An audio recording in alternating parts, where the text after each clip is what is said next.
네이버보다 재미있는 테이버. 안녕하세요, 테이버입니다. 이번 경제 이슈는 우리의 밥상이 위험하다, 식량 위기와 미래 농업에 관련된 겁니다. 식량 수출 수입을 제한한다는 소리가 되게 많아요. 이거에 대해서 우리가 어떻게 대처할지 이런 걸 알아보는 시간을 가져보도록 하겠습니다. 코로나가 지금 북반구를 휩쓸었죠. 북반구라 하니까 미국, 우리나라, 중국, 일본, 독일, 영국 이 동네가 다 북반구잖아요. 지금 어디로 갔어요? 남반구로 갔거든요. 남반구라 그러면 우리가 딱 뭐가 떠오르냐 그러면 남반구에는 요런 데가 진짜 가고 싶다. 호주. 자, 여기는 남아프리카 공화국의 수도인 케이프타운입니다. 아프리카의 제일 끈티인데 아프리카 끈티에 이렇게 다 도시가 이렇게 들어서 있는 거거든요. 어디 너무 예쁘지 않음? 또 어디 있냐 그러면 우리가 남미 쪽이 있죠. 호주, 아프리카, 남미가 가장 큰 남반구에 있는 대륙들인데 여기가 어디냐 그러면 리마라는 곳이에요. 바다 색깔도 너무 예쁘고 리마도 관광 좀 갔다 하신 분들은 여기를 이제 최종 목적지로 삼으시는 것 같더라고. 그 다음에 또 어디가 있냐 그러면 남미, 바로 브라질의 리우데자네이루. 근데 여러분들 여기서 퀴즈 하나. 브라질의 수도는 어디일까요? 이거 생각보다 사람들이 많이 모르더라고. 브라질리아.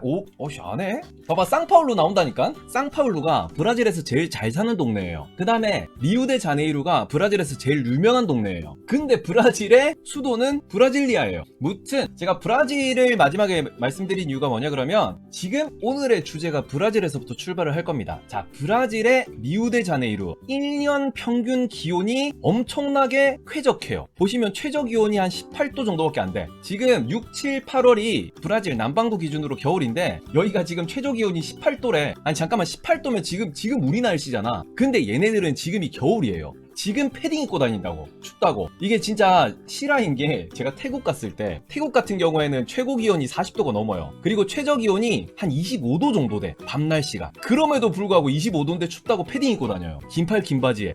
그 사람들은 평생 뭐 영하, 눈 이런 걸 본 적이 없어. 근데도 이게 본인들이 느끼기에 20도 밑으로 떨어지고 막 25도, 뭐 23도 이렇게 되면 추운 거야. 그래서 우리는 더워서 반팔 반바지에 너무 덥다고 막 선풍기 이러고 돌아다니고 있는데 그 사람들은 거기서 패딩 입고 돌아다녀요.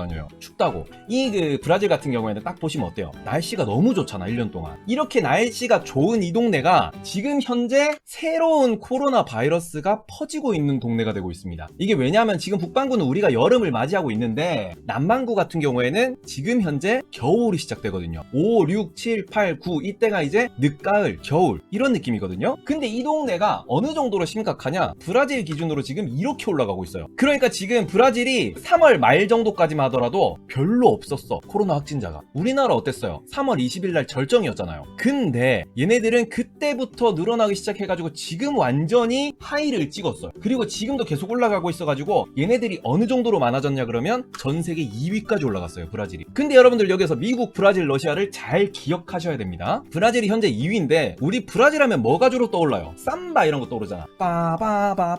빠바바바바바바바바밤 이러고 막 흔드는 거 생각나는 게 정말 많지만 전 세계에서 브라질에서 가장 많이 수입해오는 게 있어요. 요겁니다. 커피 원두. 전 세계 커피 원두 생산량 1위가 브라질이고요. 2위가 베트남, 3위가 콜롬비아. 그 다음에 뭐 온두라스, 에티오피아 뭐 이런 거 많이 들어봤잖아요. 근데 브라질이 정말 압도적인 일입니다. 브라질은 원두만 많이 생산하느냐? 그게 아니고 또 보시면 콩 같은 경우에는 원래는 2등이었어요. 작년 기준으로 세계 1등 됐습니다. 옥수수도 세계 1등이에요. 그러니까 원래 미국이 콩이랑 옥수수를 제일 많이 재배했었는데 이걸 제꼈다고. 지난번에 미국 영상 말씀드릴 때도 미국이 날씨가 겁나 좋다라 그랬어요. 그래서 미국은 정말 드넓은 평야에서 트랙터, 헬기 가지고 아주 그냥 왕 이렇게 그 곡물을 수확하던 그 미국보다 브라질이 지금 더 많이 작물을 걷어들이고 수출하고 있습니다. 그러면서 브라질 같은 경우에는 코로나19에도 농산물 수확량이 역대 최대가 될 거라는 기사가 있었습니다. 그리고 또 뭐냐 그러면 얘네들이 1년에 이렇게 팔아먹는 농산물이 100조 원이 된다고 얘기해요. 근데 이 100조 원이라 그러면 장난이 아닌 게 삼성전자가 2019년도 매출이 230조거든요. 그러니까 2분의 1 삼성을 브라질은 팔아먹고 있다는 거예요. 엄청난 겁니다. 근데 요 지금 맨 첫 번째 있는 이 기사에 날짜를 잘 보시면 날짜가 4월 10일자예요. 그러니까 4월 10일 기준으로 브라질이 2020년도에도 농산물 수확량이 역대 최대일 거라고 이렇게 전망을 했는데 문제는 4월 10일이면 이때입니다. 4월 10일 이후에 어떤 일이 발생하고 있냐 그러면 지금 남미에서는 지금 이렇게 코로나가 올라가고 있다고요. 자, 그러면 우리 코로나가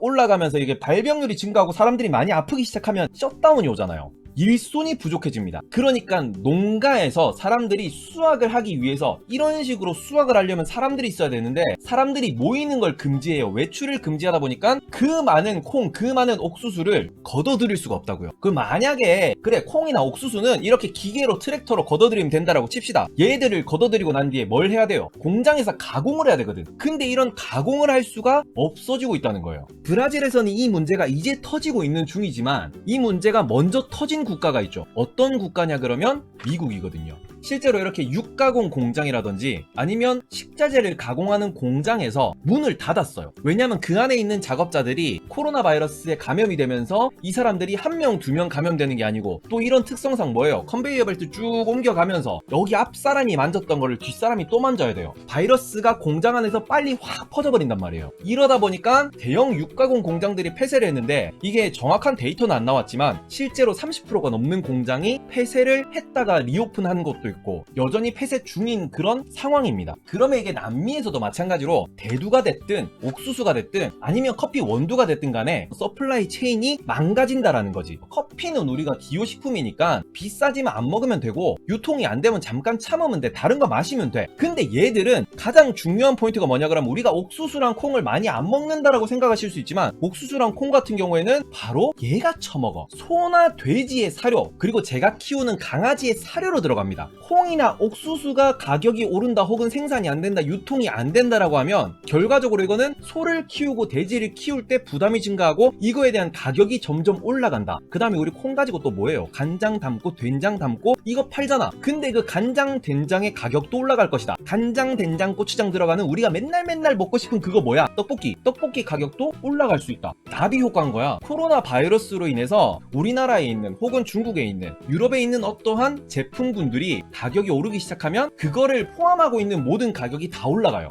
지금 옥수수나 콩 같은 경우 옥수수는 1%가 안 돼요. 콩 같은 경우에는 겨우 10%를 넘겨요. 이게 2012년도 자료인데 그러면 2012년도 이후에 뭔가 바뀌지 않았을까? 땡! 2016년도에는 더 떨어졌습니다. 콩 같은 경우에는 지금 10%가 깨졌어요. 그러니까 우리가 여기 보시면 곡물 자급률과 식량 자급률이라는 단어가 있는데 곡물 자급률이라는 거는 뭐냐 그러면 사람이 먹는 거 포함 곡물이라고 부를 수 있는 것들을 다 얘기하는 거고 식량이라고 하는 거는 사람이 먹는 쌀, 그 다음에 밀, 보리 이런 식으로 사람이 주식으로 삼는 것만 체크를 하는 거예요. 채소까지 포함해가지고. 그래서 식량 자급률은 우리나라가 그나마 좀 높아요. 한 40% 정도 됩니다. 40%라고 해도 진짜 낮은 거거든요. 근데 곡물 같은 경우는 자급률이 우리가 24%대예요. 그러면 이렇게 많은 양을 수입을 해오고 있는데 아까 전에 제가 세 나라를 주목해야 된다고 말씀드렸어요. 현재 코로나 바이러스가 제일 많이 퍼져 있는 곳이 1등이 미국, 2등이 브라질, 3등이 러시아입니다. 자, 그러면 여기에서 러시아를 주목해서 보시면 러시아는 그 밀, 옥수수, 콩 중에서 어떤 걸 제일 많이 생산하느냐? 바로 밀이에요. 여기 위트라고 되어 있는 이게 밀이거든요.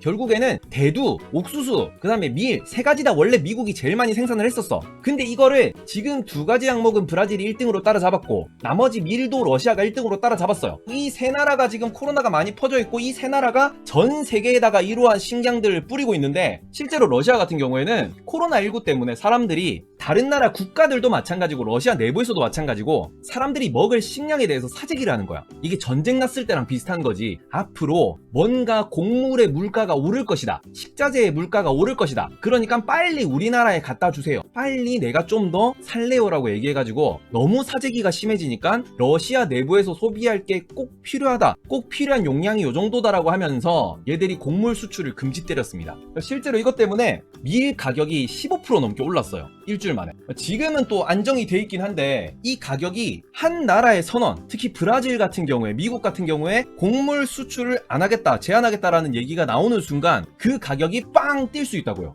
근데 지금 여기서 러시아가 이런 일을 했어요. 그럼에도 불구하고 15%밖에 안 올랐대. 근데 여기는 이유가 있어요. 지금 보시면 옥수수 같은 경우에는 오히려 예전보다 가격이 더 떨어져 있고 대두 같은 경우에도 예전보다 가격이 더 떨어져 있어요. 근데 요거는 우리가 얘네들이 어떻게 옮겨지는지를 잘 생각해 보시면 이해가 좀 될 수 있습니다. 얘네들은 공장에서 탁탁탁탁 해가지고 다 모이면 그게 요렇게 배를 타고 이동을 해요. 여러분들 이거 모래 아닙니다. 이게 옥수수예요. 옥수수 나달들. 그래서 우리나라 같은 경우도 이게 부산항이나 인천항이나 이런 데로 들어와가지고 4일로라고 하는 거 있거든요. 그러니까 4일로가 어떻게 생긴 거냐 그러면 요렇게 생긴 엄청나게 커다란 거 있어. 요렇게 생긴 거. 그 항구 뒤편에 보시면 이런 거 가끔 있어요. 여기 안에가 바로 쌀이나 콩이나 밀 같은 게 다 들어있다고. 원래 우리가 밭에서 따서 이거를 가공을 해서 운반하는 비용까지가 전부 다 곡물 가격에 들어가는 거예요. 어떠한 이슈가 크게 생겼어. 국경을 봉쇄한대, 수출을 제한한대, 그리고 지금 노동자가 부족해가지고 생산량이 떨어진대. 요런 이슈가 생기더라도 지금 당장 가격이 오르기에는 유가가 너무 낮아. 그래서 이게 어느 정도 방어를 해주고 있는데,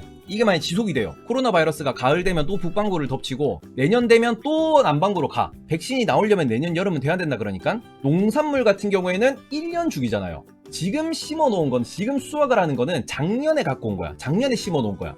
그러면 지금 앞으로 새로 심고 내년에 새로 수확을 해야 되고, 지금 심은 게 올 가을에 수확이 돼야 되는데, 그게 차질이 생겨버리면, 우리나라도 발표를 했더라고요. 11월까지는 사료에 쓸 게 있고 우리나라 8월까지는 사람이 먹을 게 있다. 그게 이미 저장돼 있기 때문에 걱정을 안 하셔도 된다라고 말씀을 하고 계시는데, 내년까지 계속 데미지가 쌓이면 이게 전 세계적으로 유지가 되냐 이거죠. 전 세계 사람들이 먹을 수 있는 식량에 대해서 얼마나 생산되느냐, 그게 102% 정도밖에 생산이 안 돼요. 근데 이게 10%만 떨어져도 전 세계 사람의 10%가 굶어야 돼. 그러면 어떤 사람이 굶겠어요? 돈 없는 사람들이 굶는 거야. 그리고 이게 자꾸 누적이 되면 농산물 가격이 오르게 된다는 겁니다. 실제로 2008년도에는 농산물 가격이 엄청나게 뛰었었어요. 한국의 식량 자급률은 46.7%라고 이렇게 발표가 났습니다. 2019년도 기준으로. 우리나라도 이제 식량 위기를 확실하게, 식량 안보에 대해서 생각을 해야 할 때다라는 얘기가 많이 나오고 있습니다. 우리가 지금 대부분의 땅덩어리 넓은 나라, 러시아, 브라질, 미국, 중국, 기후가 좋고 땅덩어리가 넓은 나라에서 많은 양의 식량을 만들어가지고 이걸 전 세계로 뿌리고 있는 중이에요. 그럼 우리나라는 땅덩어리가 좁단 말이야. 그럼 땅덩어리가 좁으면 땅덩어리 넓은 나라한테 눈치를 보면서 이거를 수입하면서, 야, 가격 올리지 마세요, 우리나라에 수출해주세요 이러면서 눈치를 보고 살아야 하냐? 그건 아니거든요. 자, 그러면 우리가 이제는 어떤 시대에 살고 있습니까? 현재로서는 보면 우리가 IoT, 5G가 다가오고 있는 시대예요. 그리고 이 IoT 시대에서 우리가 당장의 도시에서 할 수 있는 게 뭐냐 그러면, 첫째는 이건 IoT는 아니야. 미국에서도 요걸 느끼고 있단 말이야. 식량 안보, 식량 자급. 그 동네에서 만든 식량을 가지고 우리가 소비를 해야겠다. 왜냐하면 규모의 경제, 엄청나게 넓은 땅, 축구장 3개 4개 되는 데를 사람이 수확을 못해요. 다 기계가 한단 말이야. 그러면 기계가 수확하는 그 동네는 기업이 하는 거죠. 그래서 얘네들이 가격 가지고 장난을 치니까 그 시티에 사는 사람들이 요런 데서 직접 농사를 지어서 직접 유통을 시키겠다라고 하면서 지금 테스트하고 있는 게 바로 옥상에서 하고 있는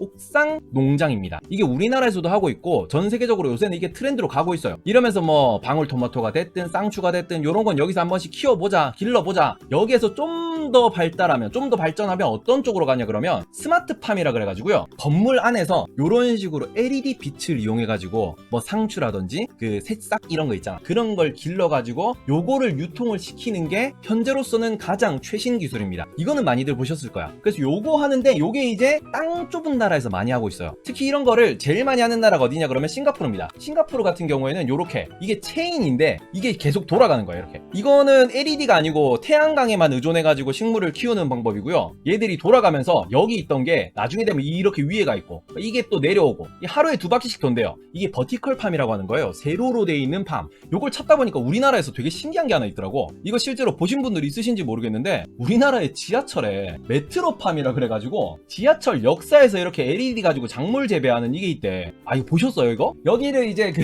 지하철에서 식물 재배하는 거 해가지고 이게 외신에서도 난리가 났어요. 아이디어 좋다고. 아직까지는 여기서 이렇게 LED 빛으로 기른 애들은 맛이 없대. 그러니까 우리가 농사를 지으려면 넓은 땅에서 바람도 맞고 비도 맞고 태풍도 와가지고 땅도 한번 뒤집어지고 요런 걸 해야지 애들이 뿌리도 튼튼하고 좀 아삭아삭해지는데, 얘들은 안에서 온실 속의 화초잖아. 지금 현재 우리가 농업이라고 했을 때 어떤 그림이 그려져요? 현재 우리가 농업이라고 얘기하는 거는 바로 요런 그림이거든요. 농촌에서 많은 사람들이 수확기가 되면 같이 가서 수확을 하고, 농번기가 되면 같이 모를 심고, 그리고 지금까지는 이렇게 농업 공동체가 만들어져 있고 우리나라에서는 그게 농협이라고 돼 있고요. 그래서 걔네들이 유통까지 하는 국내 메커니즘이 만들어져 있습니다. 요런 것들이 바뀔 수가 있는 게 요런 것들이 나와요. 로봇.